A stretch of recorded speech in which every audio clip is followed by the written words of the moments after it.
ਮੇਰਾ ਪਿੰਡ ਮੇਰੇ ਖੇਤ ਪ੍ਰੋਗਰਾਮ ਦੇਖ ਰਹੇ ਸਾਡੇ ਸਾਰੇ ਹੀ ਦਰਸ਼ਕਾਂ ਦਾ ਸਰੋਤਿਆਂ ਦਾ ਸਵਾਗਤ ਕਰਦੇ ਹਾਂ ਦੋਸਤੋ।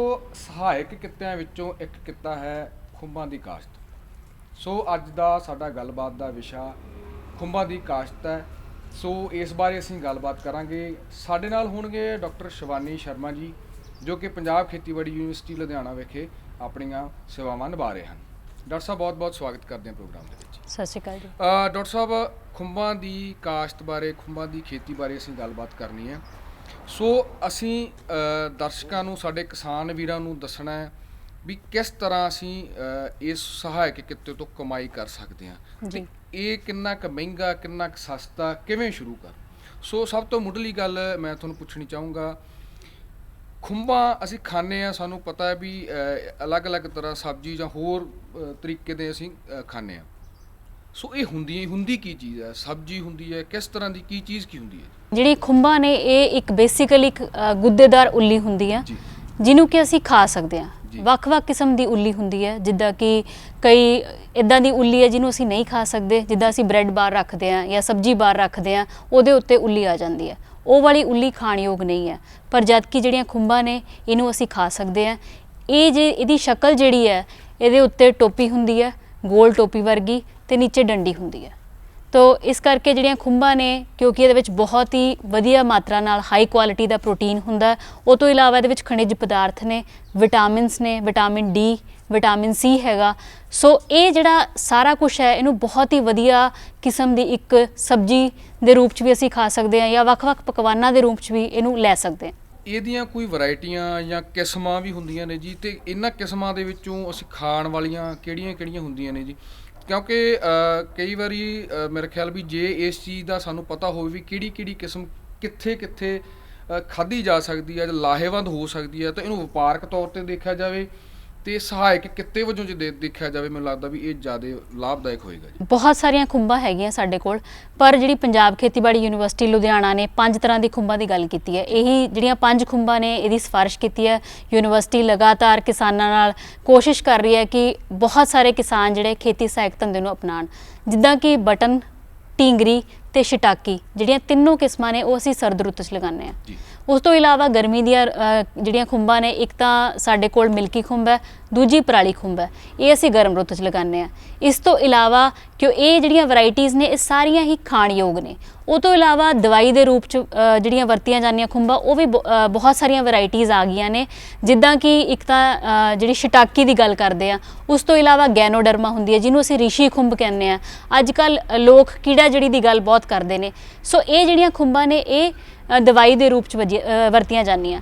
ਉਹ ਤੋਂ ਇਲਾਵਾ ਸਾਡੇ ਕੋਲ ਜ਼ਹਿਰੀਲੀਆਂ ਖੁੰਭਾਂ ਵੀ ਹੁੰਦੀਆਂ। ਕਈ ਵਾਰੀ ਜਿਹੜੀ ਜਦੋਂ ਬਰਸਾਤਾਂ ਦੇ ਟਾਈਮ 'ਤੇ ਆਪਾਂ ਰੂੜੀ 'ਤੇ ਦੇਖਦੇ ਹਾਂ ਜਾਂ ਫਿਰ ਖੇਤਾਂ 'ਚ ਦੇਖ ਲੈਂਦੇ ਹਾਂ ਕਿ ਬਹੁਤ ਸਾਰੀਆਂ ਖੁੰਭਾਂ ਆਪਣੇ ਆਪ ਹੀ ਉੱਗ ਪੈਂਦੀਆਂ। ਸੋ ਉਹ ਜਿਹੜੀਆਂ ਖੁੰਭਾਂ ਹੁੰਦੀਆਂ, ਉਹ ਖਾਣਯੋਗ ਨਹੀਂ ਹੁੰਦੀਆਂ ਜਦੋਂ ਤੱਕ ਉਹ ਅਸੀਂ ਆਪਣੇ ਜਿਹੜੇ ਸਾਇੰਸਦਾਨ ਨੇ ਕੰਮ ਕਰਨ ਤੋਂ ਬਾਅਦ, ਉਹਨਾਂ 'ਤੇ ਐਕਸਪੈਰੀਮੈਂਟ ਲਾਉਣ ਤੋਂ ਬਾਅਦ ਫਿਰ ਹੀ ਸਾਨੂੰ ਪਤਾ ਲੱਗਦਾ ਕਿ ਕੀ ਇਹ ਖੁੰਭਾਂ ਜਿਹੜੀਆਂ ਖਾਣਯੋਗ ਹੈਗੀਆਂ ਜਾਂ ਨਹੀਂ ਹੈਗੀਆਂ। ਡਾਕਟਰ ਸਾਹਿਬ, ਇਸ ਤੋਂ ਬਾਅਦ ਆਪਾਂ ਆਉਂਦੇ ਹਾਂ ਕਾਸ਼ਤ 'ਤੇ। ਸੋ ਜਿਵੇਂ ਕਣਕ ਝੋਨੇ ਦੀ ਗੱਲ ਕਰੀਏ, ਹੋਰ ਸਬਜ਼ੀਆਂ, ਫਲਾਂ, ਬੂਟਿਆਂ ਦੀ ਗੱਲ ਕਰੀਏ, ਉਹਨਾਂ ਦੀ ਜਿਹੜੀ ਕਾਸ਼ਤ ਕੀਤੀ ਜਾਂਦੀ ਹੈ, ਸੋ ਕੀ ਖੁੰਭਾਂ ਦੀ ਕਾਸ਼ਤ ਵੀ ਉਸੇ ਤਰ੍ਹਾਂ ਹੀ ਕੀਤੀ ਜਾਂਦੀ ਹੈ? ਸਾਨੂੰ ਜ਼ਮੀਨ ਚਾਹੀਦੀ ਹੈ ਜਾਂ ਇਹ ਥੋੜ੍ਹੀ ਜਿਹੀ ਅਲੱਗ ਹੈ ਜੀ ਉਸ ਤੋਂ? ਖੁੰਭਾਂ ਦੀ ਕਾਸ਼ਤ ਥੋੜ੍ਹੀ ਜਿਹੀ ਅੱਡ ਹੈ ਇਹਦੇ ਨਾਲੋਂ। ਸਾਨੂੰ ਸਭ ਤੋਂ ਪਹਿਲਾਂ ਜ਼ਮੀਨ ਦੀ ਲੋੜ ਨਹੀਂ ਪੈਂਦੀ। ਸਾਡੇ ਕੋਲ ਕੋਈ ਵੀ ਜਿਹੜਾ ਅਸੀਂ ਕਮਰੇ ਨੂੰ ਵਰਤਦੇ ਨਹੀਂ ਹੈਗੇ, ਉਸ ਕਮਰੇ 'ਚ ਆਪਣੀ ਖੁੰਭਾਂ ਦੀ ਕਾਸ਼ਤ ਸ਼ੁਰੂ ਕਰ ਸਕਦੇ ਹਾਂ। ਉਸ ਤੋਂ ਇਲਾਵਾ ਜੇ ਕਿਸੇ ਕਿਸਾਨ ਵੀਰ ਕੋਲ ਕੋਈ ਵੀ ਪੱਕਾ ਕਮਰਾ ਨਹੀਂ ਹੈ, ਤਾਂ ਉਹ ਆਪਣੇ ਖੇਤ ਦੇ ਵਿੱਚ ਆਪਣੀ ਇੱਕ ਝੌਂਪੜੀ ਤਿਆਰ ਕਰ ਸਕਦਾ। ਇਸ ਝੌਂਪੜੀ ਦੇ ਵਿੱਚ ਅਸੀਂ ਜਿਹੜੇ ਬਾਂਸਾਂ ਦੇ ਨਾਲ ਤਿਆਰ ਕਰਦੇ ਹਾਂ ਝੌਂਪੜੀ, ਉਹਦੇ ਵਿੱਚ ਪਰਾਲੀ ਦੀ ਵਰਤੋਂ ਵੀ ਕੀਤੀ ਜਾਂਦੀ ਹੈ। ਤਾਂ ਇਹਦੇ ਨਾਲ ਸਾਡੇ ਦੋ ਪਰਪਸ ਸੋਲਵ। ਇੱਕ ਤਾਂ ਦੇਖੋ ਜੀ, ਪਰਾਲੀ ਦੀ ਵਰਤੋਂ ਹੋ ਗਈ ਹੈ। ਦੂਜਾ, ਅਸੀਂ ਕਮਾਈ ਜਿਹੜੀ ਹੈ ਖੁੰਭਾਂ ਦੀ ਕਾਸ਼ਤ ਤੋਂ ਬਾਅਦ ਕਮਾਈ ਲੈਣੀ ਸ਼ੁਰੂ ਕਰ ਦਿੰਦੇ ਹਾਂ। ਸਾਨੂੰ ਸਿਰਫ ਕਮਰੇ ਦੀ ਲੋੜ ਪੈਂਦੀ ਹੈ। ਉਹ ਤੋਂ ਇਲਾਵਾ ਅਸੀਂ ਆਪਣੇ ਕਮਰੇ ਦੇ ਵਿੱਚ ਬਾਂਸ ਲਗਾ ਕੇ ਰੈਕ ਜਿਹੜੇ ਤਿਆਰ ਕਰਨੇ ਆ, ਕਿਉਂਕਿ ਅਸੀਂ ਸ਼ੈਲਫ ਬਣਾ ਕੇ ਖੁੰਭਾਂ ਨੂੰ ਰੱਖਦੇ ਆ। ਉਹ ਤੋਂ ਇਲਾਵਾ ਜੇ ਕਿਸੇ ਕੋਲ ਬਾਂਸਾਂ ਵਾਲਾ ਪ੍ਰੋਵੀਜ਼ਨ ਨਹੀਂ ਕਰਨਾ, ਤਾਂ ਅਸੀਂ ਜਿਹੜੇ ਐਂਗਲ ਹੈ, ਲੋਹੇ ਦੇ ਐਂਗਲ, ਉਹਦੇ ਜਿਹੜੇ ਰੈਕਸ ਹੈ ਉਹ ਵੀ ਤਿਆਰ ਕਰ ਸਕਦੇ ਆ। ਸੋ ਉਹ ਜਿਹੜੇ ਲੋਹੇ ਦੇ ਰੈਕ ਹੈਗੇ, ਉਹ ਤੁਹਾਡੇ ਕੋਲ ਪਰਮਾਨੈਂਟ ਸਟਰਕਚਰ ਬਣ ਜਾਂਦੇ ਆ, ਤਾਂ ਕਿ ਤੁਸੀਂ ਉਹਨਾਂ ਰੈਕਸ ਨੂੰ ਯੂਜ਼ ਕਰ ਸਕੋ, ਤਾਂ ਲਗਾਤਾਰ ਉਹਦੀ ਵਰਤੋਂ ਕੀਤੀ ਜਾ ਸਕਦੀ ਹੈ। ਕਹਿਣ ਦਾ ਮਤਲਬ ਹੈ ਡਾਕਟਰ ਸਾਹਿਬ, ਇਹ ਸਾਡੇ ਕਿਸਾਨ ਵੀਰਾਂ ਦੀ ਮਰਜ਼ੀ ਹੈ ਵੀ ਲੋਹੇ ਦਾ ਜਿਹੜਾ ਤੁਸੀਂ ਐਂਗਲ ਦੱਸੇ ਆ ਜਾਂ ਕੁਝ ਵੀ ਲੱਕੜ ਦਾ, ਰੈਕ ਬਣਾਉਣੇ ਜ਼ਰੂਰੀ ਨੇ ਜੀ। ਸੋ ਉਹ ਆਪਣੀ ਮਰਜ਼ੀ ਹੈ ਵੀ ਤੁਸੀਂ ਵਾਧੂ ਪਈਆਂ ਚੀਜ਼ਾਂ ਤੋਂ ਵੀ ਰੈਕ ਬਣਾ ਸਕਦੇ ਹੋ ਕਿਸਾਨ ਵੀਰੋ, ਤੇ ਜੇ ਤੁਸੀਂ ਲੋਹੇ ਦੇ ਐਂਗਲ ਜਾਂ ਕੁਝ ਹੋਰ ਹੈਗਾ ਤੇ ਤੁਸੀਂ ਉਸ ਤੋਂ ਵੀ ਜਿਹੜੇ ਰੈਕ ਬਣਾ ਸਕਦੇ ਹੋ। ਡਾਕਟਰ ਸਾਹਿਬ ਅਗਲੀ ਗੱਲ ਅਸੀਂ ਕਰੀਏ ਬੀਜ ਦੀ। ਸੋ ਪਹਿਲਾਂ ਤਾਂ ਇਹ ਦੱਸੋ ਵੀ ਇਹਦਾ ਬੀਜ ਆ ਜਿਹੜਾ ਉਹ ਕਿੱਥੋਂ ਲੈਣਾ ਚਾਹੀਦਾ ਤੇ ਉਹਦੇ ਪਰਖ ਕੀ ਆ ਉਸ ਬੀਜ ਦੀ, ਤੇ ਜੇ ਇਸ ਚੀਜ਼ ਦੇ ਵਿੱਚ ਕੋਈ ਧੋਖਾਧੜੀ ਹੁੰਦੀ ਹੈ ਸਾਡੇ ਕਿਸਾਨ ਵੀਰਾਂ ਨਾਲ, ਉਹ ਕਿਵੇਂ ਇਸ ਚੀਜ਼ ਨੂੰ ਦੇਖਣ ਵੀ ਇਹ ਬੀਜ ਸਹੀ ਨਹੀਂ ਤੇ ਇਹ ਅਸੀਂ ਨਹੀਂ ਲੈਣਾ ਜੀ। ਜਿਹੜਾ ਖੁੰਬਾਂ ਦਾ ਬੀਜ ਹੈ ਪੰਜਾਬ ਖੇਤੀਬਾੜੀ ਯੂਨੀਵਰਸਿਟੀ ਲੁਧਿਆਣਾ ਤੋਂ ਮੁਹੱਈਆ ਕਰਾਇਆ ਜਾਂਦਾ ਹੈ। ਉਹ ਤੋਂ ਇਲਾਵਾ ਸਾਡੇ ਕੋਲ ਵੱਖ-ਵੱਖ ਕ੍ਰਿਸ਼ੀ ਵਿਗਿਆਨ ਕੇਂਦਰ ਨੇ, ਉੱਥੋਂ ਵੀ ਲਿਆ ਜਾ ਸਕਦਾ। ਇਸ ਤੋਂ ਇਲਾਵਾ ਜਿਹੜੀ ਹਾਰਟੀਕਲਚਰ ਬਾਗਬਾਨੀ ਦੀਆਂ ਲੈਬੋਰਟਰੀਜ਼ ਨੇ ਜਿੱਦਾਂ ਕਿ ਪਟਿਆਲੇ ਹੋ ਗਈ ਜਾਂ ਹੁਸ਼ਿਆਰਪੁਰ ਹੋ ਗਈ ਜਾਂ ਜਲੰਧਰ ਹੋ ਗਈ, ਇਹਨਾਂ ਥਾਂ ਉੱਤੇ ਵੀ ਜਿਹੜਾ ਬੀਜ ਹੈ ਉਹ ਆਰਾਮ ਨਾਲ ਜਿਹੜਾ ਕਿਸਾਨ ਵੀਰ ਲੈ ਸਕਦੇ ਆ। ਪਰ ਕਿਉਂਕਿ ਇਹ ਉੱਲੀ ਹੈ, ਇਹਨੂੰ ਤਿਆਰ ਕਰਨ ਲਈ ਸਾਨੂੰ ਜਿਹੜਾ ਸਮਾਨ ਚਾਹੀਦਾ ਹੈ ਔਰ ਇਹਨੂੰ ਘੱਟੋ ਘੱਟ 1 ਮਹੀਨਾ ਲੱਗ ਜਾਂਦਾ ਬੀਜ ਤਿਆਰ ਕਰਨ ਨੂੰ, ਤਾਂ ਅਸੀਂ ਜਿਹੜਾ 1 ਮਹੀਨਾ ਪਹਿਲਾਂ ਬੁਕਿੰਗ ਦੀ ਗੱਲ ਕਰਦੇ ਹਾਂ ਵੀ ਸਾਡੇ ਕੋਲ ਪਹਿਲਾਂ 1 ਮਹੀਨਾ ਪਹਿਲਾਂ ਬੁਕਿੰਗ ਹੋਵੇ, ਉਸ ਤੋਂ ਬਾਅਦ ਅਸੀਂ ਬੀਜ ਜਿਹੜਾ ਕਿਸਾਨ ਵੀਰਾਂ ਨੂੰ ਮੁਹੱਈਆ ਕਰਾ ਸਕਦੇ ਹਾਂ। ਹੁਣ ਜੇ ਇਹਦੀ ਪਛਾਣ ਕਰਨ ਲਈ ਜਦੋਂ ਕਿਸਾਨ ਵੀਰ ਲੈਣ ਜਾਂਦਾ ਹੈ, ਸਭ ਤੋਂ ਪਹਿਲੀ ਗੱਲ ਹੁੰਦੀ ਹੈ ਕਿ ਉਹਦਾ ਰੰਗ ਜਿਹੜਾ ਉਹ ਜ਼ਰੂਰ ਦੇਖਣਾ ਕਿ ਉਹਦਾ ਰੰਗ ਚਿੱਟੇ ਰੰਗ ਦਾ ਹੋਣਾ ਚਾਹੀਦਾ। ਜੇ ਉਹਦਾ ਰੰਗ ਦੇ ਬੀਜ ਦੇ ਵਿੱਚ ਕਿਸੇ ਹੋਰ ਰੰਗ ਦੀ, ਜਿੱਦਾਂ ਕਿ ਹਰੇ ਰੰਗ ਦੀ ਜਾਂ ਫਿਰ ਪੀਲੇ ਰੰਗ ਦੀ ਜਾਂ ਗੁਲਾਬੀ ਰੰਗ ਦੀ ਕੋਈ ਹੋਰ ਕਿਸਮ ਦੀ ਉੱਲੀ ਨਜ਼ਰ ਆ ਰਹੀ ਹੈ, ਉਹ ਵਾਲਾ ਬੀਜ ਜਿਹੜਾ ਹੈਗਾ ਅਸੀਂ ਨਹੀਂ ਵਰਤਣਾ। ਸੋ ਉਸ ਨੂੰ ਜੇ ਤੁਹਾਨੂੰ ਲੱਗਦਾ ਥੋੜਾ ਜਿਹਾ ਵੀ ਹਲਕਾ ਜਿਹਾ ਵੀ ਉਹਦੇ ਵਿੱਚ ਨਜ਼ਰ ਆਉਂਦਾ ਹੈ ਤਾਂ ਉਹਨੂੰ ਬੀਜ ਨੂੰ ਮਨਾ ਕਰ ਦੇਣਾ ਕਿ ਅਸੀਂ ਇਹ ਬੀਜ ਨਹੀਂ ਲੈਣਾ। ਜੇ ਤੁਸੀਂ ਇੱਕ ਤਾਂ ਪਹਿਲਾਂ ਤਾਂ ਰੰਗ ਦੀ ਗੱਲ ਆਉਂਦੀ ਹੈ, ਦੂਜੇ ਨੰਬਰ ਤੇ ਅਸੀਂ ਉਹਦੀ ਖੁਸ਼ਬੂ ਲੈ ਕੇ ਦੇਖਣੀ ਹੈ। 1 ਜਾਂ 2 ਜਿਹੜੀਆਂ ਬੋਤਲਾਂ ਖੋਲ ਕੇ ਦੇਖ ਲਓ ਜਾਂ ਫਿਰ ਲਿਫਾਫੇ ਜਿਹੜੇ ਆ ਉਹ ਖੋਲ ਕੇ ਦੇਖੋ, ਉਹਦੀ ਸਮੈਲ ਕਰੋ, ਉਹਦੇ ਵਿੱਚ ਤਾਜ਼ੀਆਂ ਖੁੰਬਾਂ ਦੀ ਜਿਹੜੀ ਆ ਉਹ ਗੰਧ ਆਣੀ ਚਾਹੀਦੀ ਹੈ। ਜੇ ਉਹ ਗੰਧ ਨਹੀਂ ਹੈਗੀ ਤਾਂ ਇਹਦਾ ਮਤਲਬ ਕਿ ਜਿਹੜਾ ਬੀਜ ਹੈ ਉਹ ਤੁਹਾਡੇ ਬਿਜਾਈ ਲਾਇਕ ਨਹੀਂ ਹੈ, ਉਹਨੂੰ ਨਹੀਂ ਲੈਣਾ ਚਾਹੀਦਾ। ਸੋ ਕਿਸਾਨ ਵੀਰਾਂ ਨੂੰ ਇਹੀ 2 ਗੱਲਾਂ ਦਾ ਖਾਸ ਧਿਆਨ ਦੇਣਾ ਚਾਹੀਦਾ, ਰੰਗਦਾਰ ਉੱਲੀ, ਦੂਜੇ ਨੰਬਰ ਤੇ ਗੰਧ। ਇਹਨਾਂ ਦੋਨਾਂ ਗੱਲਾਂ ਦਾ ਧਿਆਨ ਦੇ ਕੇ ਕਿਸਾਨ ਵੀਰ ਬੀਜ ਲੈ ਸਕਦੇ। ਡਾਕਟਰ ਸਾਹਿਬ ਤੇ ਜੇ ਇਹਦਾ ਹੱਲ ਤੁਸੀਂ ਦੱਸ ਦਿਓ ਵੀ ਸਾਡੇ ਕਿਸਾਨ ਵੀਰ ਇਹ ਚੀਜ਼ ਮੁਮਕਿਨ ਹੈ ਵੀ ਸਾਡੇ ਕਿਸਾਨ ਵੀਰ ਆਪਦੇ ਘਰੇ ਹੀ ਜਿਹੜਾ ਬੀਜ ਤਿਆਰ ਕਰ ਸਕਣ ਤੇ ਇਹ ਸਾਰੇ ਜਿਹੜੀਆਂ ਤੁਸੀਂ ਦੱਸਿਆ ਹੈਗਾ ਵੀ ਇਹਨਾਂ ਤੋਂ ਪਾਸੇ ਹੋ ਜਾਣ। ਤੇ ਦੂਜੀ ਗੱਲ ਇਹਦੇ ਨਾਲ ਆ, ਜਿਵੇਂ ਡਾਕਟਰ ਸਾਹਿਬ ਨੇ ਦੱਸਿਆ ਪੰਜਾਬ ਖੇਤੀਬਾੜੀ ਯੂਨੀਵਰਸਿਟੀ ਲੁਧਿਆਣਾ ਤੇ ਹੋਰ 2-3 ਜਿਹੜੇ ਡਾਕਟਰ ਸਾਹਿਬ ਨੇ ਸੈਂਟਰ ਦੱਸੇ ਨੇ, ਪ੍ਰਮਾਣਿਤ ਸੈਂਟਰ ਦੱਸੇ ਨੇ, ਤੇ ਜਾਂ ਤਾਂ ਉੱਥੋਂ ਹੀ ਲੈਣ ਤੇ ਜੇ ਆਪ ਤਿਆਰ ਕਰ ਸਕਣ ਤਾਂ ਉਹਦਾ ਵੀ ਥੋੜਾ ਜਿਹਾ ਨੁਕਤਾ ਦੱਸ ਦਿਓ ਜੀ। ਜਿਹੜੇ ਕਿਸਾਨ ਵੀਰ ਨੇ ਇਹ ਖੁੰਬਾਂ ਦਾ ਬੀਜ ਆਪ ਨਹੀਂ ਤਿਆਰ ਕਰ ਸਕਦੇ, ਇਹਦੇ ਲਈ ਕਿਉਂਕਿ ਸਾਨੂੰ ਲੈਬੋਰਟਰੀ ਦੀ ਲੋੜ ਪੈਂਦੀ ਹੈ। ਸਭ ਤੋਂ ਪਹਿਲਾਂ ਅਸੀਂ ਕੀ ਕਰਦੇ ਹਾਂ ਵੀ ਮੈਂ ਥੋੜਾ ਜਿਹਾ ਦੱਸ ਵੀ ਦਿੰਨੀ ਹਾਂ ਕਿ ਅਸੀਂ ਕਣਕ ਦੇ ਦਾਣਿਆਂ ਨੂੰ ਉਬਾਲਦੇ ਹਾਂ, ਉਬਾਲ ਕੇ ਉਹਨਾਂ ਦਾਣਿਆਂ ਨੂੰ ਠੰਡਾ ਕਰ ਲੈਂਦੇ ਹਾਂ।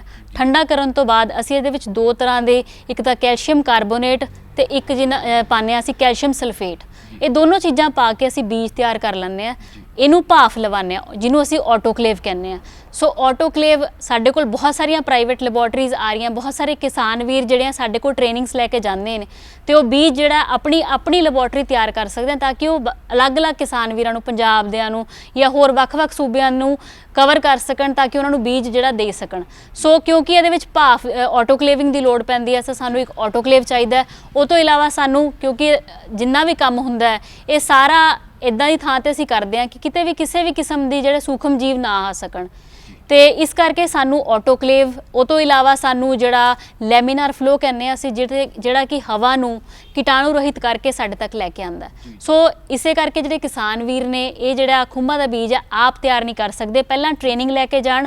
ਉਹ ਤੋਂ ਇਲਾਵਾ ਸਾਡੇ ਕੋਲ ਜਿਹੜੀ ਚੀਜ਼ਾਂ ਚਾਹੀਦੀਆਂ ਨੇ ਉਹ ਆਪਣਾ ਜਿਹੜਾ ਸਾਰਾ ਕੁਝ ਕਰਨ ਇਕੱਠਾ, ਫੇਰ ਹੀ ਜਿਹੜਾ ਕੰਮ ਸ਼ੁਰੂ ਕਰ ਸਕਦੇ ਨੇ। ਸੋ ਕਹਿਣ ਦਾ ਮਤਲਬ ਹੈ ਡਾਕਟਰ ਸਾਹਿਬ ਵੀ ਇਹਦੇ ਵਾਸਤੇ ਇੱਕ ਸਾਇੰਸਦਾਨ ਤੇ ਮਾਹਰ ਹੋਣਾ ਚਾਹੀਦਾ ਕੋਲੇ, ਤੇ ਜਿਹੜੀ ਮਸ਼ੀਨਰੀ ਦੀ ਤੁਸੀਂ ਗੱਲ ਕੀਤੀ ਹੈ ਵੀ ਉਹ ਹੋਣੀ ਚਾਹੀਦੀ ਹੈ। ਸੋ ਕਿਸਾਨ ਵੀਰ ਖੁੰਬਾਂ ਦੇ ਜਿਹੜੇ ਬੀਜ ਆ ਉਹ ਘਰੇ ਉਹਨੂੰ ਨਹੀਂ ਤਿਆਰ ਕਰ ਸਕਦੇ, ਤੇ ਜਿੱਥੋਂ ਡਾਕਟਰ ਸਾਹਿਬ ਨੇ ਦੱਸਿਆ ਪੰਜਾਬ ਖੇਤੀਬਾੜੀ ਯੂਨੀਵਰਸਿਟੀ ਲੁਧਿਆਣਾ ਤੇ ਹੋਰ ਜਿਹੜੇ ਦੱਸਿਆ ਥਾਵਾਂ ਦੱਸੀਆਂ, ਉੱਥੋਂ ਜਿਹੜੇ ਵਾਜਬ ਰੇਟਾਂ ਤੇ ਜਿਹੜਾ ਬੀਜ ਆ ਖੁੰਬਾਂ ਦਾ ਉਹ ਮੁਹੱਈਆ ਕਰਾਇਆ ਜਿਹੜਾ ਜਾਂਦਾ।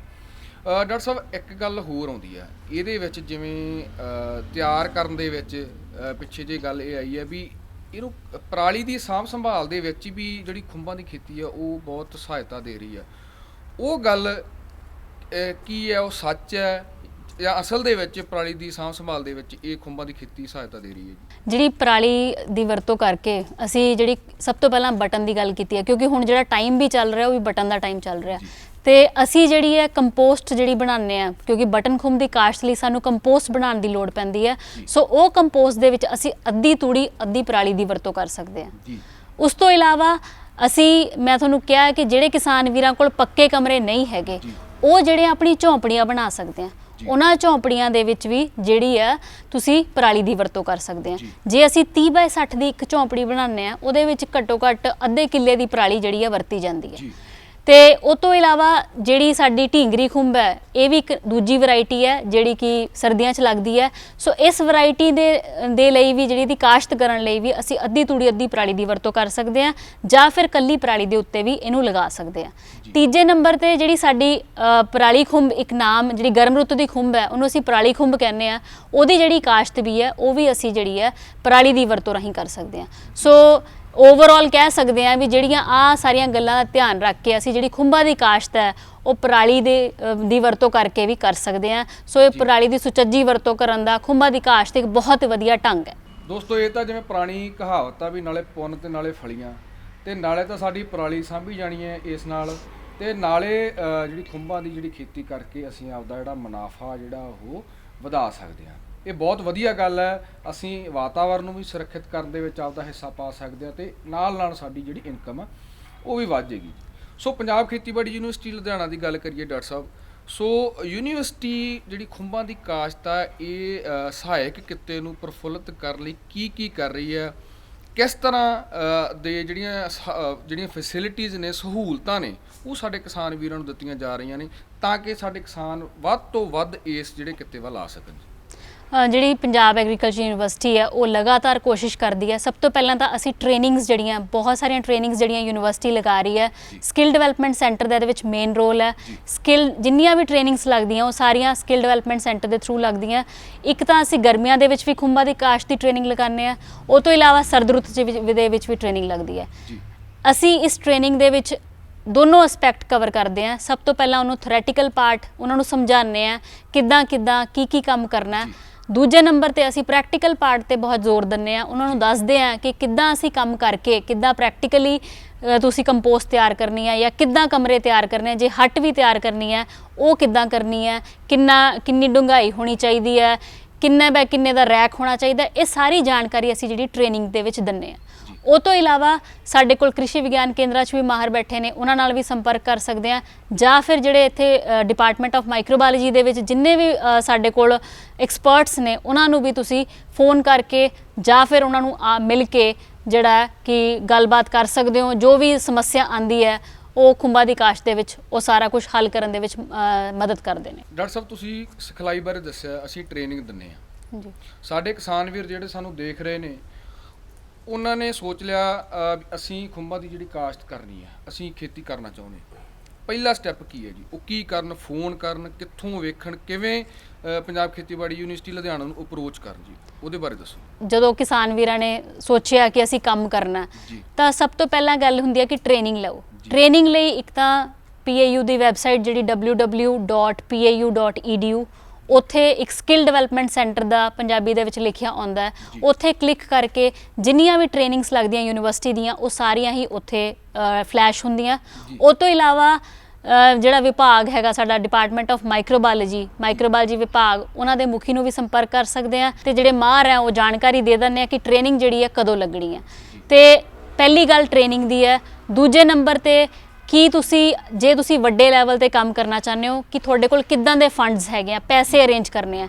ਕਿਉਂਕਿ ਜੇ ਅਸੀਂ ਕਮਰਸ਼ੀਅਲੀ ਕਰਦੇ ਆ, ਜੇ ਅਸੀਂ ਛੋਟਾ ਜਿਹਾ ਫਾਰਮ ਲਾਣਾ ਤਾਂ ਅਸੀਂ ਘੱਟ ਲਾਗਤ ਤੋਂ ਸ਼ੁਰੂ ਕਰ ਸਕਦੇ ਆ। 5 ਤੋਂ 10 ਹਜ਼ਾਰ ਦੀ ਲਾਗਤ ਤੋਂ ਅਸੀਂ ਸ਼ੁਰੂ ਕਰ ਲਾਂਗੇ। ਜੇ ਅਸੀਂ ਕਮਰਸ਼ੀਅਲੀ ਜਾਣਾ ਕਿ ਅਸੀਂ ਚਾਹੁੰਦੇ ਹਾਂ ਕਿ ਸਾਰਾ ਸਾਲ ਅਸੀਂ ਖੁੰਭਾਂ ਦੀ ਪ੍ਰੋਡਕਸ਼ਨ ਕਰਦੇ ਰਹੀਏ, ਬਟਨ ਜਿਹੜੀ ਹੈ ਸਾਰਾ ਸਾਲ ਮਾਰਕੀਟ 'ਚ ਆਉਂਦੀ ਰਹੇ, ਤਾਂ ਅਸੀਂ ਕਮਰਸ਼ੀਅਲੀ ਸਾਨੂੰ ਆਪਣੇ ਜਿਹੜੇ ਪੈਸੇ ਆ ਉਹ ਅਰੇਂਜ ਕਰਨੇ ਹੁੰਦੇ ਆ। ਤਾਂ ਪੈਸਿਆਂ ਦੀ ਗੱਲ ਸੋਚੋ, ਜਿਹੜੀ ਜ਼ਮੀਨ ਹੈ ਉਹਦੀ ਗੱਲ ਸੋਚੋ, ਕਿਉਂਕਿ ਅਸੀਂ ਕਮਰੇ ਤਿਆਰ ਕਰਨੇ ਆ ਜੇ ਅਸੀਂ ਕਮਰਸ਼ੀਅਲ ਲੈਵਲ ਤੇ ਜਾਂਦੇ ਆ। ਸੋ ਇਹਨਾਂ ਸਾਰੀਆਂ ਗੱਲਾਂ ਨੂੰ ਧਿਆਨ 'ਚ ਰੱਖ ਕੇ ਕਿਸਾਨ ਵੀਰ ਜਿਹੜੇ ਆ ਆਪਣਾ ਅੱਗੇ ਖੁੰਭਾਂ ਦੀ ਕਾਸ਼ਤ ਦਾ ਜਿਹੜਾ ਧੰਦਾ ਉਹ ਸ਼ੁਰੂ ਕਰ ਸਕਦੇ ਆ। ਡਾਕਟਰ ਸਾਹਿਬ, ਤੁਸੀਂ ਥੋੜੀ ਜਿਹੀ ਗੱਲ ਖਰਚੇ ਦੀ ਸ਼ੁਰੂ ਕੀਤੀ ਸੀ ਵੀ ਇੰਨੇ ਪੈਸੇ ਸਾਨੂੰ ਚਾਹੀਦੇ ਆ, ਤੇ ਮੈਂ ਇਹਨੂੰ ਹੋਰ ਥੋੜਾ ਜਿਹਾ ਵਿਸਥਾਰ 'ਚ ਤੁਹਾਨੂੰ ਪੁੱਛਣਾ ਚਾਹੂੰਗਾ ਵੀ ਇਹ ਕਿਹੜੀਆਂ ਚੀਜ਼ਾਂ ਸਾਨੂੰ ਚਾਹੀਦੀਆਂ ਨੇ। ਮੰਨ ਲਓ ਤੁਸੀਂ ਹੱਟ ਦੀ ਵੀ ਗੱਲ ਕੀਤੀ ਆ, ਤੁਸੀਂ ਰੈਕਸ ਦੀ ਗੱਲ ਕੀਤੀ ਆ, ਸਾਰੀਆਂ ਚੀਜ਼ਾਂ ਬੀਜਾਂ ਨੂੰ ਰਲਾ ਕੇ ਰੈਕਸ ਨੂੰ ਰਲਾ ਕੇ ਕਮਰਾ ਤੇ ਕਮਰੇ ਜਦੋਂ ਹੱਟ ਬਣਾਉਣੀ ਆ ਜਾਂ ਜਿਹੜਾ ਕਮਰਾ ਬਣਾਉਣਾ ਉਹ ਬਣਾਉਣ ਵੇਲੇ ਕਿਹੜੀਆਂ ਗੱਲਾਂ ਧਿਆਨ ਰੱਖਣ ਦੀ ਲੋੜ ਹੈ ਜੀ। ਖਿੜਕੀਆਂ ਜਾਂ ਹੋਰ ਦਰਵਾਜ਼ੇ, ਇਹਨਾਂ ਚੀਜ਼ਾਂ ਬਾਰੇ ਥੋੜੀ ਜਾਣਕਾਰੀ ਜੀ। ਜਦੋਂ ਵੀ ਆਪਾਂ ਬਟਨ, ਜਿੱਦਾਂ ਹੁਣ ਕਿਉਂਕਿ ਟਾਈਮ ਜਿਹੜਾ ਬਟਨ ਖੁੰਭ ਦਾ ਤੇ ਢੀਂਗਰੀ ਦਾ ਚੱਲਦਾ, ਛਟਾਕੀ ਦਾ, ਤਿੰਨੋਂ ਖੁੰਭਾਂ ਦਾ ਟਾਈਮ ਚੱਲ ਰਿਹਾ। ਸੇ ਜੇ ਅਸੀਂ, ਕਿਉਂਕਿ ਪੰਜਾਬ ਦੇ ਵਿੱਚ ਵੱਧ ਤੋਂ ਵੱਧ ਬਟਨ ਖੁੰਭ ਦੀ ਕਾਸ਼ਤ ਹੋ ਰਹੀ ਹੈ, ਸੋ ਅਸੀਂ ਕੀ ਕਰਦੇ ਹਾਂ ਕਿ ਜਿਹੜੇ ਬਟਨ ਖੁੰਭ ਦੇ ਲਈ ਦੋ ਤਰੀਕੇ ਨਾਲ ਕੰਪੋਸਟ ਤਿਆਰ ਹੁੰਦੀ ਹੈ। ਇੱਕ ਹੁੰਦੀ ਹੈ ਲੰਬੀ ਵਿਧੀ, ਦੂਜੀ ਹੁੰਦੀ ਹੈ ਛੋਟੀ ਵਿਧੀ। ਸੋ ਲੰਬੀ ਵਿਧੀ ਦੇ ਵਿੱਚ ਕੀ ਕਰਦੇ ਹਾਂ ਕਿ ਨਾਰਮਲ ਜਿਹੜੇ ਕਿਸਾਨ ਹੈਗੇ ਆ ਉਹ ਕੀ ਕਰਦੇ ਆ, ਅਸੀਂ ਉਹਦੇ ਲਈ ਸਾਨੂੰ ਸਿਰਫ ਜਿਹੜੀ ਤੂੜੀ ਦੀ ਲੋੜ ਪੈਂਦੀ ਹੈ ਤੇ ਦੂਜਾ ਕਮਰੇ ਦੀ ਲੋੜ ਪੈਂਦੀ ਹੈ ਲੌਂਗ ਮੈਥਡ ਦੇ ਨਾਲ।